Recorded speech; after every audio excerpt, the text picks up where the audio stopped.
Well, hello folks, how are you? It's lovely to see you again as usual. So thank you very much for coming over just to check out this very simple and extremely easy recipe. So I'm doing steamed sticky toffee pudding today. You know, it's an absolute classic, but it's a classic for a reason. It's so tasty, but very naughty on the calorie side of things. But if you don't mind that, you're going to absolutely love this. I'm going to show you how I'm doing the pudding and also the sauce. I'm going to be doing a sort of caramel salted caramel type sauce, but you don't have to use the additional salt if you don't want to, but I just think it goes so well with the steamed pudding. If you're new and this is your first time here, a very warm welcome to you as well.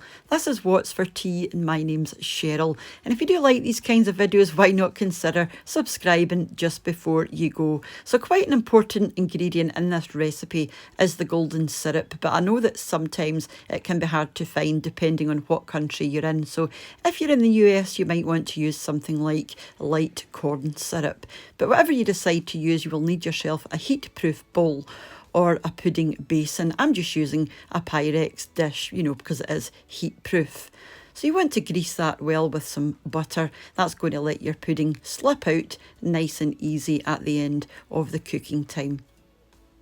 And you also want to cover your dish, you know, just to keep the steam in. So I'm using a layer of greaseproof paper, and I'm going to cover that with a layer of foil. You know, it's just going to make the lid stay on. All that, you know, all that wee bit easier.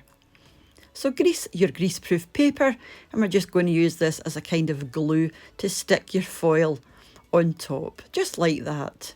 Easy peasy. Now you're going to flip your foil over, and you want to make a wee sort of line down the middle and just give it a wee flap over to create, you know, you just want to create a wee bit more space inside your parcel to allow for any steam, you know, because it might expand, and it's just to let your foil expand up the way, just like that, easy peasy. So you can set that to the side, and just now, just make sure it's big enough, obviously, to cover your bowl. And we're going to go on with the sponge element of the recipe. So into your bowl, pop your golden syrup or your light corn syrup, whatever you're deciding to use. So that's 4 tablespoons. To that, we're going to add the butter. Now, you can use salted or unsalted. It's entirely up to you. I'm going to be adding salt, so I actually used unsalted. To that, we're going to add some brown sugar. Use whatever kind you like. And also some self-raising flour. And then some sea salt and some baking powder as well. And I'm going to add a wee dash of vanilla flavouring. Again, just to make it a wee bit, you know, the flavour a wee bit nicer. And then 3 medium free-range eggs. And look at the colour of those yolks. They're bright orange. These are from a local farm. So pop on your mixer. You can do this with a hand mixer if you like. But, you know, I prefer using my stand mix for this because it does need a wee bit of elbow grease. So just keep mixing until it's nice and smooth and everything is incorporated. And it'll look something like this. I just like to give mine a wee scrape down just to make sure there are no dry ingredients or anything lurking at the bottom that hasn't been mixed in. So into your bowl you want to pop a wee disc or a bit of greaseproof paper just in the bottom. Again, this is just to help your cake release at the end. There are never usually any problems, but you know, just to be doubly sure. Pop your mixture into your bowl, and with a spoon or a knife or something like that, you just want to sort of flatten down the surface. And then lastly, just grease the underside of your greaseproof paper that's going on top of your bowl. I just like to grease everything, you know, because that way there's going to be absolutely no sticking. This slides out, like I said, really easy at the end. So I just like to grease everything that I can. I'm greasing daft. The last thing you want to do is tie some string around about the lip of your bowl just to hold your foil and your greaseproof paper in place, because bearing in mind, you know, this is going to be steaming for 2 hours and it will puff up, so you want that on there nice and secure. So just a couple of knots will do it, and I've actually put 2 pieces of string around this again just to be doubly sure.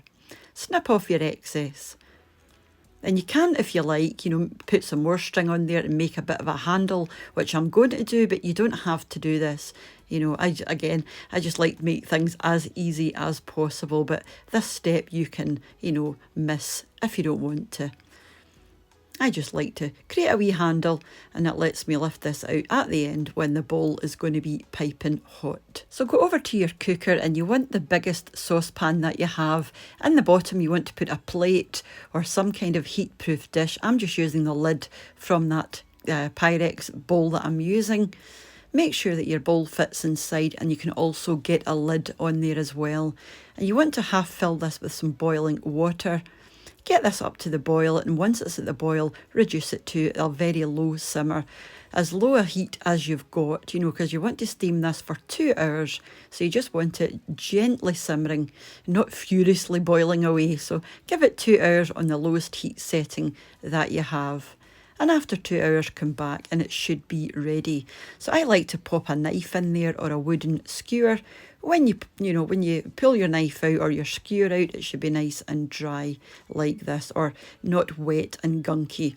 So that tells me that it's cooked. So with my handle, I'm just going to lift it out of the water and pop it onto a surface, just like this. I'm going to snip off my string and then have a peek. This is always the exciting bit.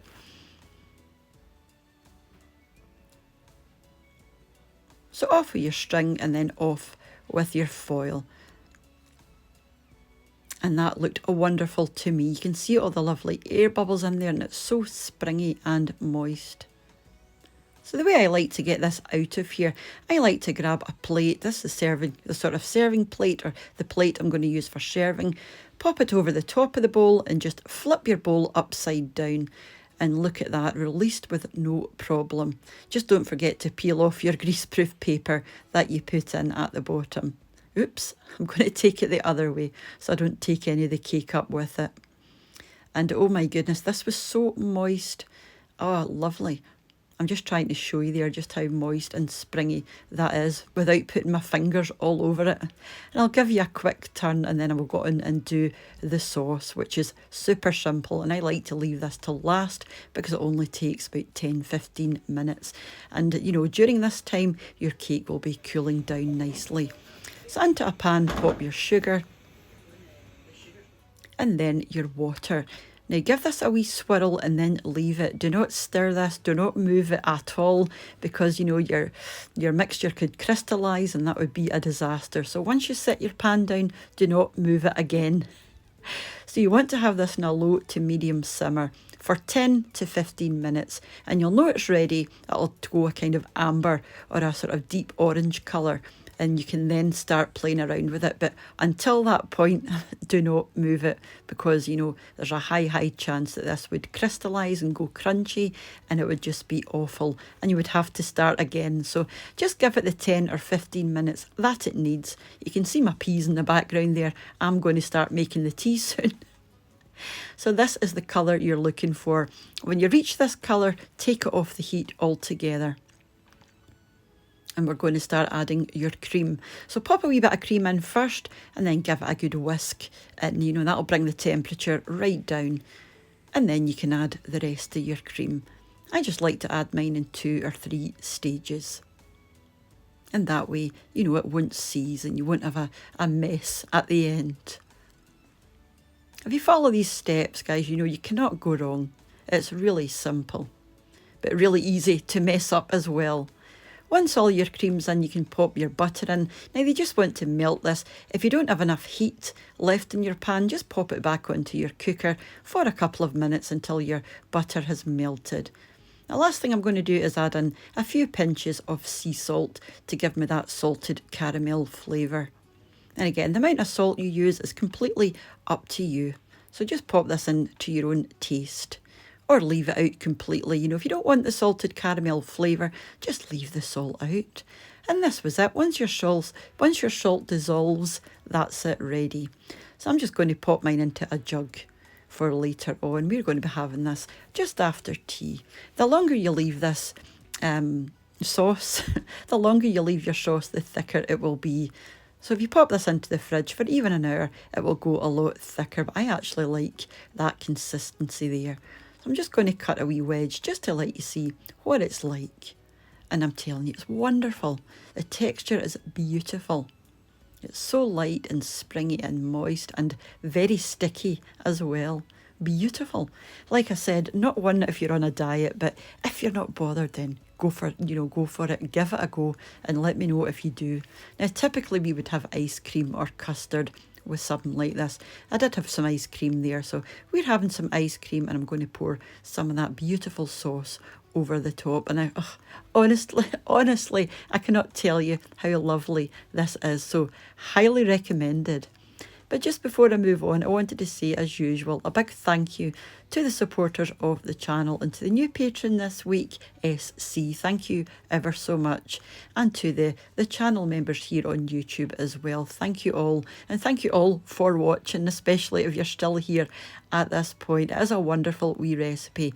Very, very easy. It does take a wee bit of time, but in my opinion, well worth the few hours that it's going to take you, and one your family, I'm sure, will love. So I'm going to sign off for now, and I'll hopefully catch you for my next video, which is going to be a wee shopping haul, and then back on Sunday for meals of the week. But whenever you choose to join me again, mind have a wonderful rest of your day and rest of your week, and I'll catch you off a soon back here on What's for Tea. So take care and bye for now. Bye now.